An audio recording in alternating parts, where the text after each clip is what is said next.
Welcome, everybody. We are live. My name is Jason Aponte. I am Andrew Pasquini. We're working. That's it. We're working over here. That's it. Let's go Niners. Let's go Niners. Sprint Ride Option Podcast. Oh, man. We are live. It is a new Sprint Ride Option Podcast, part of the Blue Wire Hustle Network. I am Andrew Pasquini, co-host of this wonderful, wonderful podcast, alongside the co-host of this wonderful, amazing podcast, Jason Aponte. And guys, just quick announcement. Might be a little short. Jason Aponte has an ouchie back, so he can't sit up that long. So if this is a shorter episode, we apologize. But we wanted it. Jason's committed, the hardest working man on 49ers Twitter. I've been saying it for years. I've only known him for a year. Hardest working man on 49ers Twitter. Jason Aponte, how are you doing today? I yelled my back out yesterday, so I think that's really what happened. I mean, I didn't even know it was possible, but I think old age is catching up with me. But, it might be time to hang it up and look at greener pastures in other ways. So one thing I want to say, if you guys are watching the show on YouTube right now, please hit that like button. Make sure you're subscribed. The like actually helps us out, sends it up in the algorithm, gets more eyes on the content. And if you're new here, make sure you subscribe and hit that notification bell. There's going to be content all week, and we'll have another sprint ride option this week as well too. Jason is D Ford. That's perfect. I love it, man. I love it. The difference is, no, it's not the difference. I wouldn't give the money back.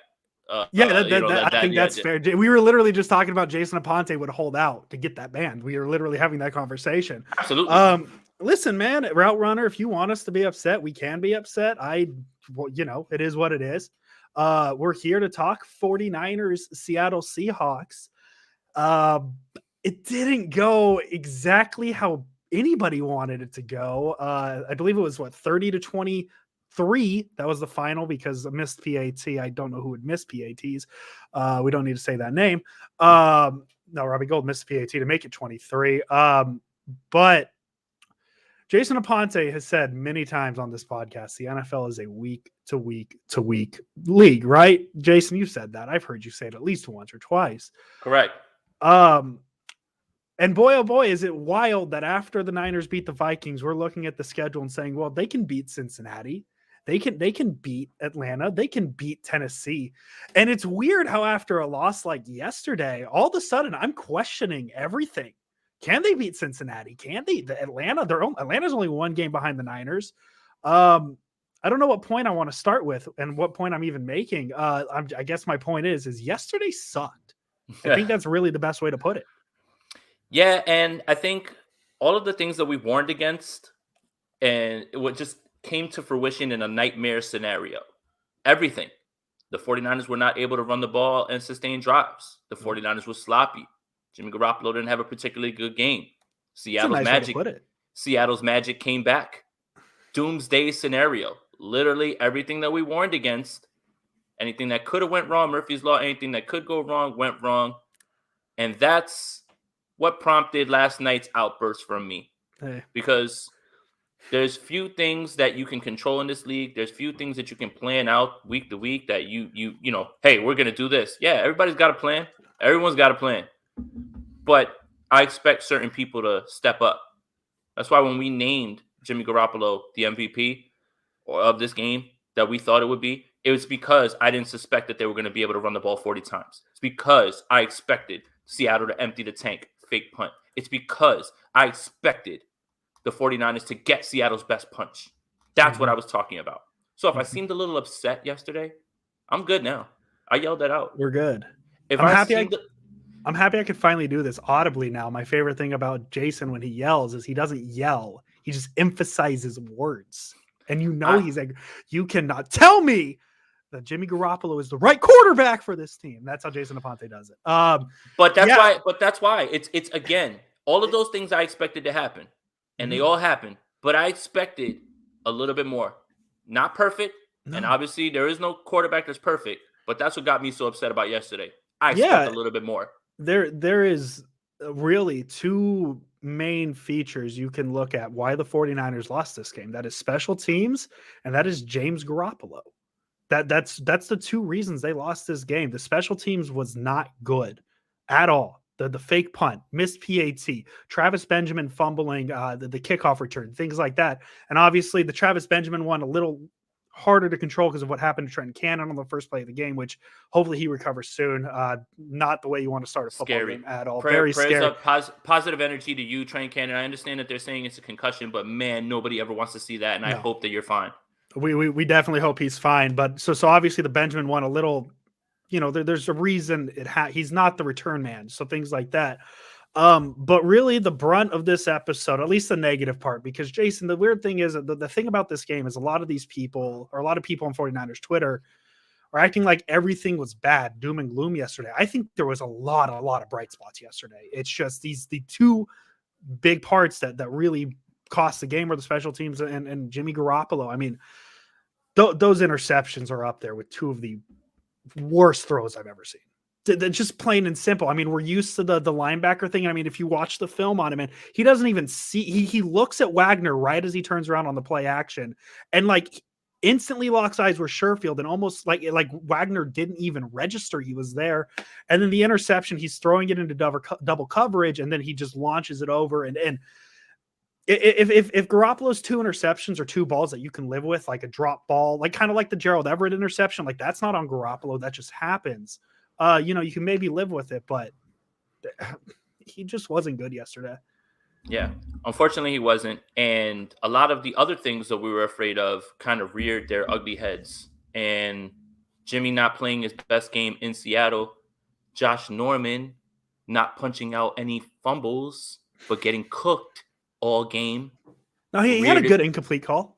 Reared its ugly head again, and that's the trade-off. It was a ticking time bomb. I tried to tell you, but you want to live with forced fumbles. Fine. He forces fumbles. He also does not force incompletions and does not force receivers to drop balls. And now Emmanuel Mosley's injured. Yes. And now Cincinnati, they have some pretty good receivers. Jamar Chase, he's pretty good. T. Higgins, he's pretty good. Cool, man. Cool. Josh Norman, DB1, baby.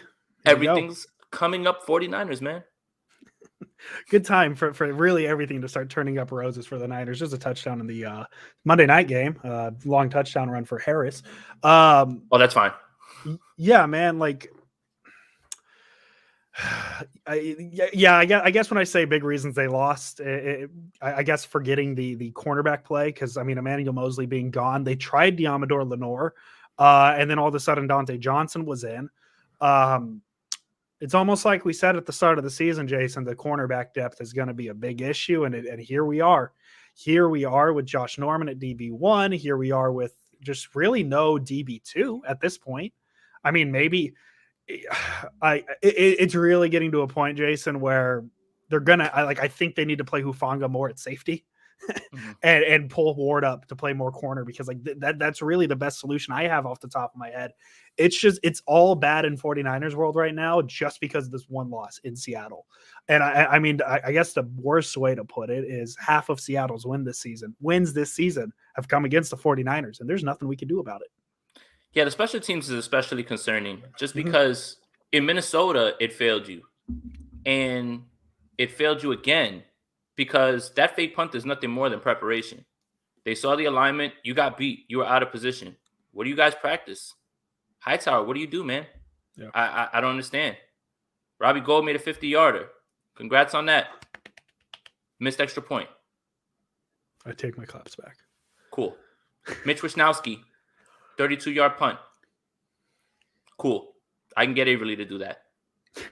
I mean, if you're a fourth rounder, I expect you to boom that thing to the one and put it down every single time. Sorry that I have lofty expectations for a punter who was drafted. Apologies. But the special teams unit let them down. Jimmy Garoppolo isn't the only reason this team lost. No. Penalties. Here's what I want to tell 49ers fans. What a difference a week makes. And here's why. Mike Zimmer went to the press and complained about penalties, and you told him to shut up and stop crying. And now, this week, you are crying about penalties. Funny how quickly that happens. How the turns table. One more thing. Tom Compton. Carlos Dunlap. Did we call that? Cooked. Did we call that? Did we call that? Okay. Because when the running game isn't working, and you can't scheme around Tom Compton and you force him to block, oh, wow. Wait, I thought we didn't miss Mike McGlinchey. One more thing.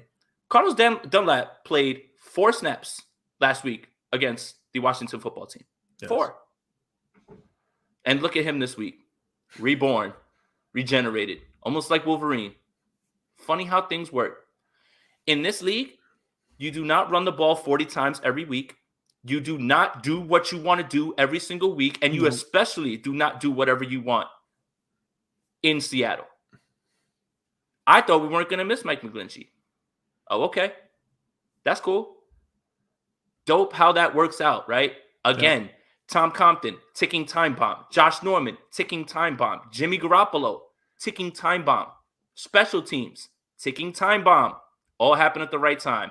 A perfect storm of disaster in the same game, in a game you had to have. Yep. Funny how that works. Yeah, and we haven't even talked about how different the offense looks without Deebo Samuel, and really how different the offense looks without a consistent second running back. This isn't even just a Deebo Samuel thing. I mean, Elijah Mitchell is the only running back who got a carry yesterday. I know Jeff Wilson had an 11-yard run that got called back on a Trent Sherfield holding, and Sherfield didn't have a particularly good game either. He had a couple pretty bad penalties. Brandon Ayuk either. Brandon Ayuk, yeah, but I think it's time to say with at least Elijah Mitchell that he's a very talented running back. What's the word you use, Jason? Bell cow? Is that what you said? Can't, but he's not. Again, just because he's doing that doesn't mean he should be doing that. Exactly. And that was my point. Yeah, right. I like that's my point. Is he's not going to be a feature. He's going to get every carry. He needs some help, and Deebo Samuel has been that help. And Shanahan even got a run attempt to Kittle yesterday, so I think he knows. He knows about the struggling of the second running back. And gold-blooded, thank you for the donation. Shanahan play calling a ticking time bomb, read option Jimmy G. I read Grant's tweet that Shanahan said something about that play. Is that what Shanahan actually said? Okay, I wasn't sure Shanahan was. So Shanahan was making a tweet. Shanahan said he called that play not expecting the quarterback to keep the ball, which is why Lance was not in. Here's the other thing. Did you hear what Jimmy Garoppolo said after the game? No, I actually kind of just zoned everything out. Andrew was very sad last night. It was a very sad play, Andrew. Put your fingers in your ears, guys, because Jason's gonna cuss. Because I'm going to directly quote Jimmy Garoppolo. Okay. I was gonna say, if you cuss at Jimmy Garoppolo, I'm gonna have to cut that off. But he cussed. When asked about the zone read play, he responded with a chuckle and some shit happened. Great answer, bud. Appreciate you. I don't like that. I didn't like the play call, but it obviously makes sense if Garoppolo wasn't supposed to keep the ball there. And I mean, that play was also called back for an illegal snap. Yeah, so they wound up punting anyway, which ended up being a booming 32-yard punt. Appreciate you, Mitch Wisnowski. Oh, yeah, I'm going to take every shot. Hey, I guess the 32-yard punt's better than the fourth down counting and Jimmy losing a yard, but, here nor there, because, it's all bad. What else can we cover that's bad? Because I want to get to the positives to wrap this. Yeah, there is positives. Because there's a ton of positives. I just want to clear out all the negative. What else was there? We hit special teams. We talked about quarterback. I mean, I don't know how much we can say the quarterback position at this point because everybody knew it. Oh, I don't want to hear about quarterbacks wins and losses anymore. I'm tired of it. I'm really tired of it because if the Niners would have came back and won that game, which they were very much in a position to do, they were very much in a position to win that game. Oh yeah. We would have added a 1 to the column of Jimmy Garoppolo's win-loss record as if he was a big reason. So to me, I don't want to hear win-loss anymore. Just anymore. We had another good Kyle Juszczyk wheel route that was missed that got a very good Kyle Shanahan reaction. Those are always good. Why is it always Juszczyk? Why is Juszczyk always the one being missed? Because it's hard to when he slips out of that backfield, it puts pressure on a linebacker who can't cover him. I love it. I think it's genius because nobody ever sees it coming, and he uses sparingly enough.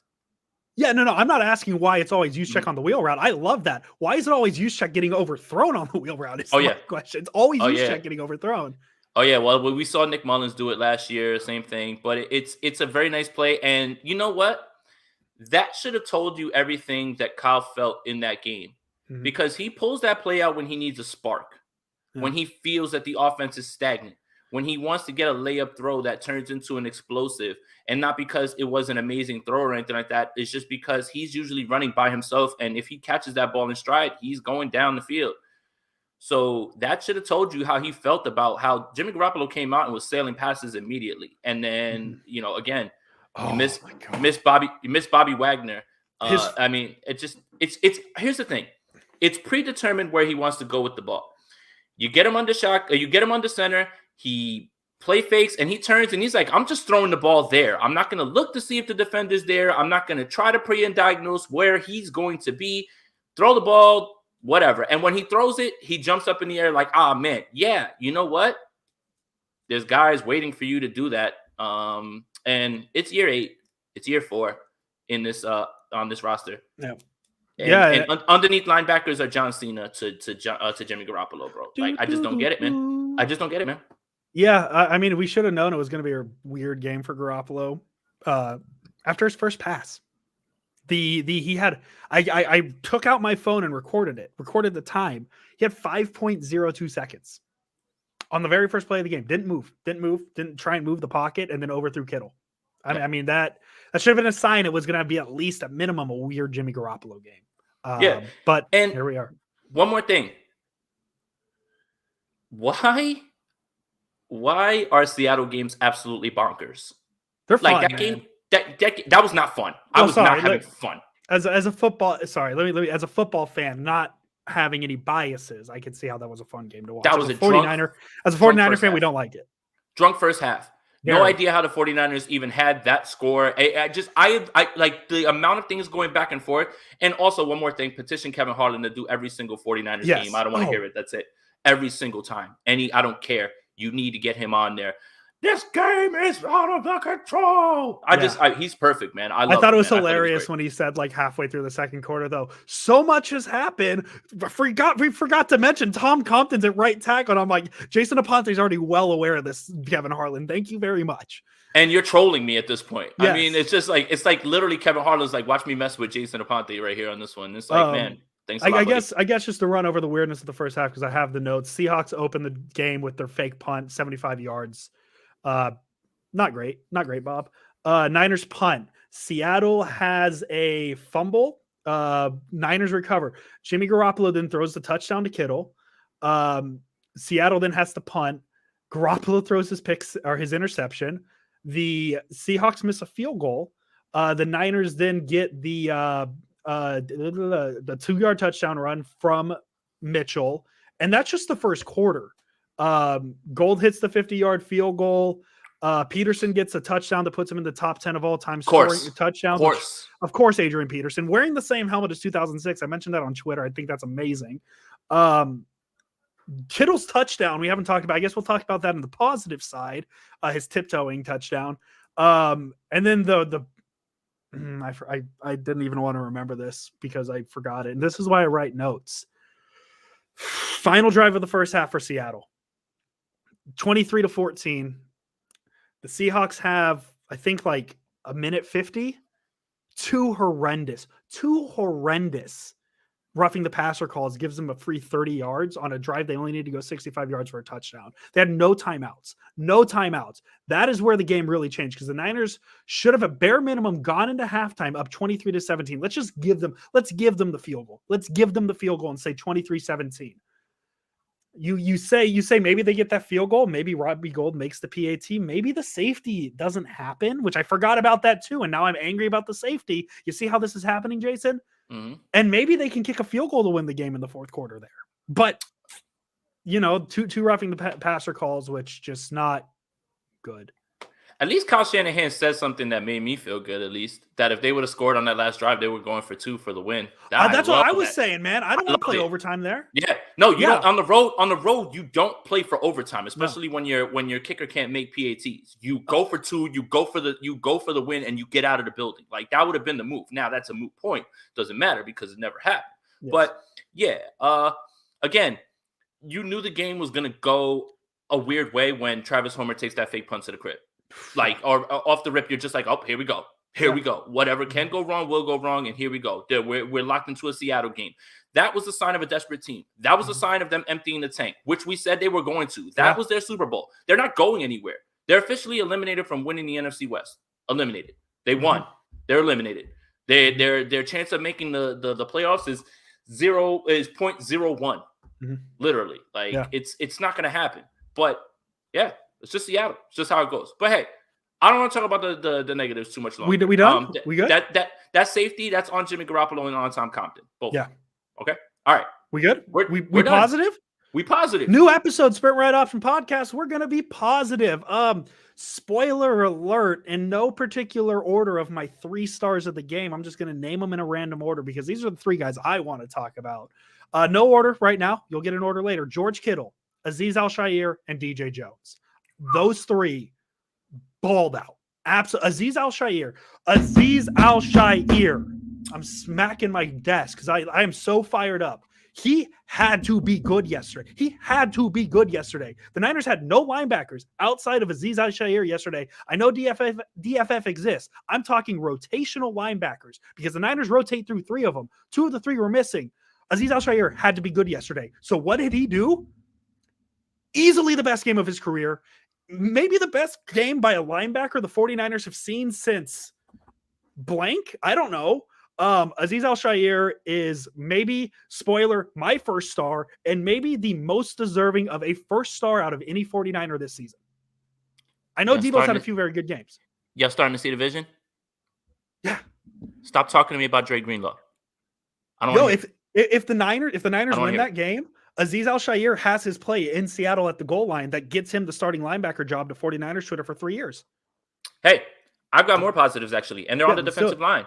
Guess who else had a good game? Nick Bosa had a good game. Eric Armstead, very good game. Nick Bosa, very good game.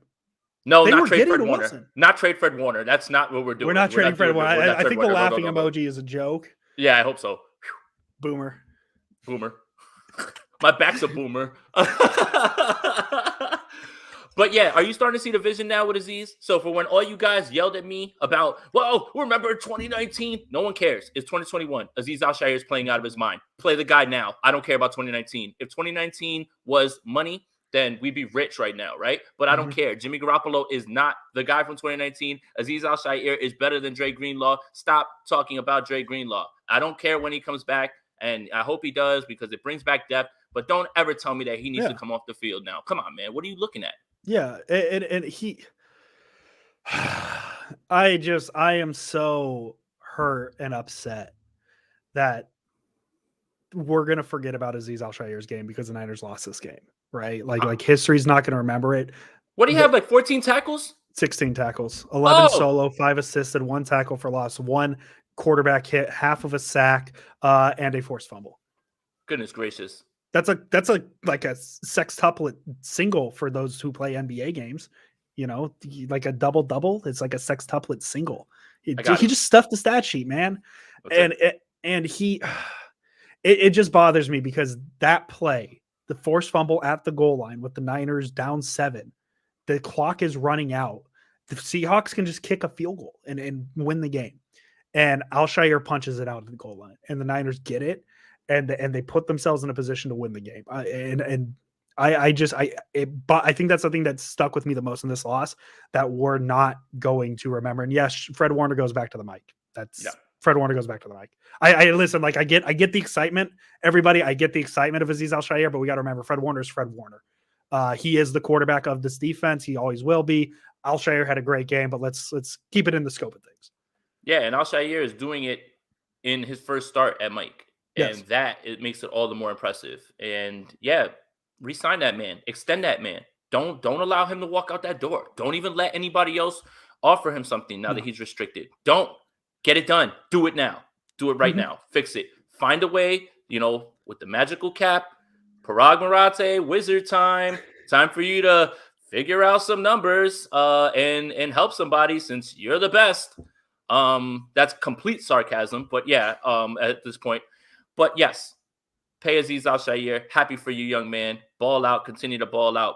George Kittle, I'm so happy for you, bro. I am. What a game. Yeah. What a game. First multi-touchdown game of his career. Unreal. Can't believe that that's something that was a thing. Really can't. That touchdown up the sideline, beautiful. How does he stay in bounds? That throw. So from Jimmy Garoppolo completed one pass of his first 4. And it was that throw to George Kittle. And hey, whatever. A little bit high, cool. You put it in a place where only he could get it. Good throw, Jimmy. Nice catch, Kittle. Thank you, George. Yeah. Appreciate you, man. You're still the man. And you're still putting these people on notice. The 49ers have 3 players on their team that could possibly be the best at their position. Not possibly. Yeah. One of them is. Trent Williams is. George Kittle has a shot. And Kyle Juszczyk is the best fullback in football. And you have 3 players that have that claim. And you should be happy. And George Kittle was great in this game. Happy for you, man. I don't know how he stayed on the sideline that long. That was insane. Amazing. I've never seen them tightrope that long. I was waiting for and like my favorite thing about those plays, especially when it's your favorite team, is watching the replay the first time and knowing they ruled a touchdown. And you just watch, like I was sitting in my room alone, Jason, right? Mm-hmm. And I'm just watching this replay, just like super close like this, because this is my screen, and I'm just like in, and like each step going in bounds, like you're just getting louder with in, and he scores a touchdown. So I mean, Kittle played his mind out. 9 receptions, 181 yards, 12 targets. I believe the 12. I don't remember my halftime tweet. I believe he had 7 at the end of the first half.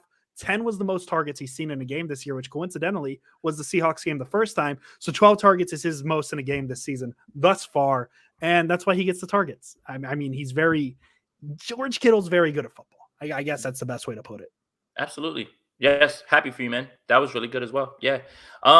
Elijah Mitchell, he played fine. I mean, the Seattle Seahawks bottled him up, though, because they were stopping the run. They were selling out for the run, 21 for 57. But this was exactly what I was talking about when everybody came at me about, well, he's a bell cow. It's not because that's what they want to do. And now he's in concussion protocol, because you should not be giving a man 30 touches of the football. Derrick Henry might be the only one. Jonathan Taylor, you might be the only one. Elijah Mitchell, just because you have been doing it doesn't mean you should be doing it. And it's completely out of necessity and not out of some philosophy change. Also, one more thing.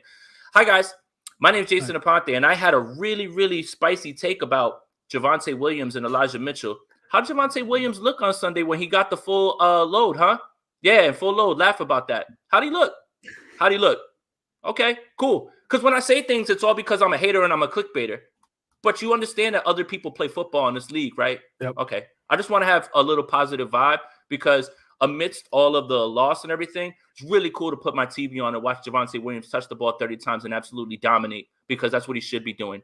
But hey, I get it. He doesn't play for the 49ers. You guys don't want to hear that. I apologize. No, Jason, all the 49ers players are best at what they do. That's just what the best in the world. And there's never been. Never. The 54 defending time Super Bowl champion. What other names do I have? I can't forget very key 49er yesterday, Gerald Everett. Just thank you. Shout out to him, man. What was Did you know he used to play basketball? They like to remind us with every tight end. Or every player. Did you know Antonio Gates played basketball? Did you know that? Did you know Kyle Juszczyk went to Harvard? What? Oh my God, dude. Okay, sidebar. I was watching the game with my friend, and over Skype, whatever the hell we call it nowadays, Zoom, TikTok, whatever. And I was talking to his girlfriend too, who doesn't really watch football, and she's like, "Oh, I like that guy's Heine." She used Heine. I'm like, and I jokingly, instinctually said with Juszczyk, as we always do, did you know he went to Harvard? And she said he has a Harvard grade Heine. So if you need a scouting report on Kyle Juszczyk, just remember Harvard grade Heine. That's all you need to know. Per Trish, I know she's not listening. Josh is probably showing you that I'm saying this now. Hi, Josh. But yeah, so Juszczyk, he went to Harvard. We knew that. Another name I wanted to mention was Jordan Willis. He had a sack. Good game. He did. Claps. The defensive line played well in this game. Everybody. Except for that last drive. Right. And DJ Jones. In the first half. And DJ Jones. DJ Jones, which I guess is our transition to 3 stars. Sure. Let's do it. My back's holding up. Yeah, my back is holding up. He carries the weight of this podcast on his back. That's why it is sore. Jason Aponte, who's your 3rd star? My 3rd star is No, I can't say him.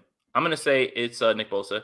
Okay. And Nick Bosa was great in this game. Again, he had a few chances at sacks, but Nick Bosa never gets any calls. ever. So it's just the strangest thing. It's like you watch this man get put in headlocks and they never call anything. But, God forbid a 49er player puts a hand on somebody else in this God game forbid. and they're going to get called out. So, yeah, Nick Bosa for me is number 3. My number 3 is DJ Jones. Nice. 7 tackles, 2 tackles for loss, forced fumble, just like Aziz Al-Shair. I wish I could go more into specifics. Haven't watched the film on the defense yet. I'll probably have more thoughts on him exactly on Friday. But he was all over the place, man. You saw him, you heard him. I don't have the specifics on exactly how well he played, but he was all over the place. He balled out. Maybe his best game as a Niner. And he's really. I mean, yesterday was a day where it's like, hey, that the middle of the Niners line played very well, and DJ Jones was a very large part of that. Yeah, absolutely. Second star for me, George Kittle. And for all the things that I talked about before, big players make big plays in big games, and George Kittle was that. And he was electric, man. Where would this team have been without that tiptoe touchdown? And the throw to Jimmy on that first one was really nice. And George Kittle was really, really good in this game. And it's always a pleasure, no matter the 49ers record, to watch him play football. And we're very lucky to have him. And I mean, what else can you say about the kid? Hey, guess what? George Kittle's my number 2 star too. So then we know who number 1 is. I think we'll do the countdown thing here in a minute because it's everybody's favorite thing to do. It's really people at home probably count along with us. It's the thing we do. George Kittle, man. I mean, he was the offense yesterday. I mean, without him, the Niners offense doesn't produce. Like, that's just kind of what it was. Ayuk didn't really do anything. Juszczyk was used. Trent Sherfield was too busy holding and blocking in the back. Wow. Jawan Jennings isn't consistently there yet. He's fine, but he's not a guy you're going to give a lion's share of the snaps quite yet. George Kittle was there, man, and that's really all I can say about Kittle. And it really, George Kittle would have been the number 1 star if it wasn't for my number 1 star having a career day. Jason Aponte on the count of 3. 1, 2, 3. Aziz Al-Shair. That's a little harder to do than Deebo Sam. I feel like there's more syllables going on there, but we know what we're doing. Aziz Al-Shair, as I said, career game, and I'll let Jason talk about it because I've talked a lot about Aziz already. First game, wearing the green helmet. We get the green dot on the helmet in Seattle. I worried that Fred Warner's loss would be much more hard to digest than Deebo Samuel, which we were wrong about. How wrong were we? We take credit of what we're right on. Yeah. We take credit what we're wrong on. We were wrong about that. How wrong was I about that? I expected Brandon Ayuk to be a little bit more involved. They threw a tunnel screen to him. He dropped it. Unfortunately, made a nice catch on an out route. I kind of looked at the tape a little bit. He was wide open on certain throws, and you could see his body language and whatever. That's fine. But man, Aziz Al-Shair, for what you're getting, undrafted free agent. Again, for every time that we get upset when the 49ers swing and miss on a draft pick, you have to give them their just due when they find an undrafted free agent. Now, whether you believe that's something that is a bit of a detriment or something where it's like, well, they go to that well too much, it's still hard to do. Emmanuel Mosley was playing incredible, and his loss is going to be monumental for this team, especially considering who they have next week coming up. But again, for every time that we get on them about, hey, man, you missed on this pick, you could have taken this player, you have to give them their just due when they find undrafted free agents, develop them, and not only just develop them into solid players. Aziz Al-Shair is trending in the right direction and playing like a star this year. May not be a Pro Bowl nod, any of those things, may not get the national recognition, but who cares? Right now, he's playing the best football of all the linebackers on the team this year. Yeah. I don't think that that's a stretch. No, I think that's been the case for a few weeks. Like he has been the best linebacker on the Niners for a few weeks now. That's nothing against Fred Warner. He's been playing well. It's just the level that Aziz Al-Shair has been playing at. And yesterday, man, we got to see it. He did a little bit of it. He almost had an interception too. I forgot about that. He just couldn't quite get there. I mean, I already really said my bit on Aziz Al-Shair. So I guess if you want to hear my reasoning, rewind to that part because I pretty much said everything I wanted to say there. Jason, it's not as fun to do this week, but the continued segment of where the 49ers are in the playoff race is still a thing. It's going to exist until there's a need by their name because we're at that point of the year. Well, let's do something else positive. Okay, we want to do one more positive before I do the playoff thing? Okay. Yeah, absolutely. Let's do one more positive. A certain team of a certain person who is a follower of this podcast that continues to be in the comments And they beat a team that Don is right Burr. behind the 49ers. Shout out to the Lions. Shout out to Don Burr. Don Burr. I hope Shout he's out to here. you. Shout out to you, man. Excited. I was what so a excited. time for your first win. What a time. I was and so Jared excited. Goff, this has nothing to do with football. Jared Goff is winning off the field. That wasn't his first win of the year. I that saw was the Lions. I saw an Ian Rappaport tweet today. That was interesting. I'm not gonna delve into it. Just go look it up. If you look up Jared Goff's name on Twitter, I'm sure it'll pop up. Jared Goff. Or just go to Ian Rappaport's Twitter page. Jared Goff. You retweeted. That wasn't his first win of the year. He's been winning. That was the Lions' first win of the year. Yeah, dude. Shout out Don Burr. And my first thought, like, I'm not even joking. My first thought, anytime the Lions do anything, is Don Burr. He lives in my head rent free. He's, no offense, guys, one of my favorite commenters we have in here. I'm just gonna be honest. You guys aren't all my children. I have to love all of you. I'm a big Don Burr. Oh my God, it's Don Burr. Don Burr. Congratulations, Don Burr. Let's go, my Detroit boy. versus everybody. You know, maybe not everybody. Minnesota for sure. Let's go, my boy. Shout out Don Burr. I love it. Let's go. 1-8-1. Playoffs, I think, still on the table. Maybe, I don't know. There's no E by their name, so playoffs still on the table. And actually, if you look at the NFC playoff picture, 16th team is Don Burr. The 15th team is the Seattle Seahawks, which I don't know if that is good today, but we could still say that about the Seahawks. I don't care. I can do that. I don't know who Jeff is, so I don't know if he's better than Jimmy G. Oh, Don Burr is at the Pistons OKC game right now. Damn, Don. I mean, you out here getting dubs. Your Pistons are probably gonna win, man. What a few 2 days. But another thing that I wanted to talk about real quick is that, I know we made a lot of fun of Dan Campbell, right? But his press conference after, man, I loved it, man. He named all of the Oxford High School yes. Victims, and he dedicated the game ball to them, man. I like that guy a lot, man. I really do. Football stuff aside, man, I really like his passion. You could tell that he wants to win for his team. Yes. That was a big thing. Like, Goff has had some stuff said about him in the media, by him and other people. He threw that touchdown, and the first thing he did, somebody tried to go and give him a high five. He literally bull rushed that dude to go hug Dan Campbell, man. What a scene, and what a time for it to happen, because the Vikings needed to lose. So here we go. We got a donation from Gray Fox 198. Thank you, man. Appreciate the donation. Hey, fellas, I went to the game, and this was my first time seeing the Shanahan 49ers in person, and I have to say it's jaw-dropping seeing people run wide open on every pass play. It was an eye-opener for me. Love the pod. Yeah, being there's the all-22. You don't need to tape the drop. That's why people make fun of people who go to the game and they sit up a little bit higher. I enjoy that, actually, because I get to see the play develop. I get to see some of the concepts, and then I can literally go right and tweet man, this guy was wide open. The broadcast angle never really shows you everything as well. Yeah. So I like going to the game, and I like sitting up a little bit higher so you can get that little bit of an all-22 angle. Not sitting on the lights, but you do get to see it. And that's the thing, man. It's every week, even when the 49ers win. And that's why when people point that out, it's always, well, why are you focused on that? It's every week. Yeah. It's every week. It's every week. And what team, what podcasters, whatever, people who cover the team, what group or what NFL team has the people cover them that don't talk about the starting quarterback? Yeah. Name one. Yeah. Name one. Yeah. I mean, everybody always talks about, well, why do you guys keep talking about Jimmy G? Go listen to Steelers. Are they talking about nothing but Ben Roethlisberger? Go listen to the Packers. Are they not talking about anything but Aaron Rodgers? Mm-hmm. Go listen to Seattle. Have they not been crying about Russell Wilson this entire time? Come on, stop with that too.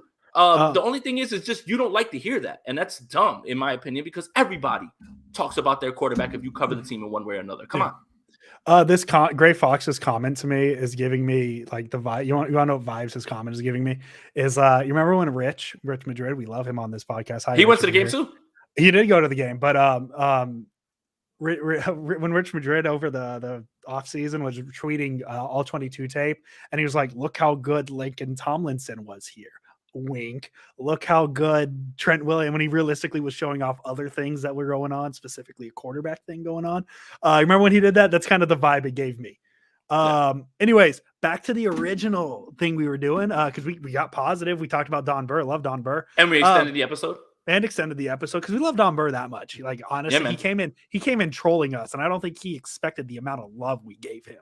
Well, the other thing is that Twitter exploded. I know Don Burr's not on Twitter, right? And he like Twitter, I looked at every single tweet after that Goff touchdown, and everyone said, "Someone check Don Burr. Where's Don Burr? Don Burr did it. Detroit versus everybody." So it's less about not only just this podcast. Don Burr is a part of 49ers Twitter, one way or another, and you just are at this point, and that's a big deal, man. I love Don Burr. I tweeted after the game. I said Sundays are for Don Burr. That's what it is. If the season ended today, Jason Aponte, the San Francisco 49ers would be the 7th seed in the NFC. They would be going to Green Bay to play the 2nd-seeded Green Bay Packers, which I don't know if you listened to the preview episode of this show, Jason, for this season. I predicted the Niners going to Green Bay in the first round of the playoffs. So, hey, looking pretty good right now. The teams to worry about this week, and there's a plethora of them. The Washington football team, I don't know if they're playing this week because it says they play Dallas, but then it says Philadelphia is playing Washington next. So I don't know when they play. There's still bye weeks in week 14. Yeah, I know somebody has a bye. It just doesn't tell me who's on the bye this week. I think the Eagles are. Then the Eagles are on the bye. Okay, perfect. Yes, they're on the bye. They haven't had a bye yet. There you go. So Washington football team this week plays Dallas. They're 6-6. They are tied with the Niners, but they're ahead because of tiebreaker reasons. Because they're 1-0 against their division. The Niners are 1-4. Philadelphia is the 8th seed. They're at 6-7, a half a game behind the Niners. That'll make up this week. Shout out Gardner Minshew. They're on what? Gardner Minshew, shout out Gardner Minshew. If you watch the video of him dapping up his dad after the game, that is the reason that people play the game. And for people who made silly comments like, "Why are you so excited that you beat the Jets?" It's more about Gardner Minshew understanding that your time in this league is short and you need to enjoy it all. And he probably never thought he'd get a chance to start again. And for him to be excited and you to turn it into, well, look who you played, shows kind of how miserable you are yourself a little bit. Gardner Minshew feel good story. That's just always good to see. Minnesota, Carolina, Atlanta, New Orleans, all tied at 5-7, a game behind the Niners. And then we don't need to worry about teams after that. The Niners do have Atlanta coming up. So there's where the Niners stand in the playoffs. Hey, that's a positive takeaway. The Niners still in playoff position despite the loss yesterday. Jason, do you have any final thoughts before we get out of here? No, I think that we did a good job. Yeah, I mean, I'm wearing a patch on my back right now, actually, and it feels pretty good, actually. Here's the thing is, this was always going to be the indicator as to where this team was going to go because it doesn't get more hostile than where they were at yesterday. And unfortunately, if that arrow seems to be trending down, it's probably for good reason. And at the same time, the 49ers are in the playoffs. So we can say that without, being negative, but being objective, but also being objective. 49ers are in the playoffs still right now and in control of their own destiny. They've already got all the tiebreakers. Just win more games. Cincinnati, this is going to be, I don't know where I'm going with this game at all. I'm gonna have to try to pull it. I watched a lot of that game yesterday because they play at 1:00. But I don't know what to think going into this game, especially if Deebo Samuel can't go and other things. I don't want to end this on a negative. It just is what it is. Well, I'll end it on a positive, Jason. As negative as it feels right now, we were so positive last week where if the Niners, go to Cincinnati and they win, we're positive. We're back on that train. This sucks. It sucks. You lost to a division rival, but a win in Cincinnati is huge. It would be huge, and we would be talking about the 7-6 Niners. They jumped ahead of the Washington football team. They're the 6th seed now, and now, hey, the what's their name? The Rams lost whoever they're playing on Sunday. Niners are 1 game behind the Rams, so now they might jump to the 5 seed. Things like that. So there's a lot we can be positive about. If the Cincinnati game is a win. So let's see where it's at on Monday, but we'll see where we're at Friday, and we'll have a preview for you. Paul Madison, hopefully you're still here. Oh my goodness, 49ers Daddy, thank you for the donation. With Mosley out, do we lose the rest of the games? I'm going to withhold that question until Friday because that's a Friday question, and we are going to end on a positive note. Really appreciate the donation, though. We'll talk about Mosley more on Friday. Paul Madison, if you are still here, I saw your question earlier. The Wolverhampton Wanderers loss was brutal. 94th minute goal allowed to Liverpool. It sucked. I hated my life. Woke up at 7 a.m. for it, and I hated everything. Jason Aponte, as always. Let's go Niners. Let's go Niners. Don Burr, I love you. Welcome, everybody. We are live. My name is Jason Aponte. I am Andrew Pasquini. We're working. That's it. We're working over here. That's it.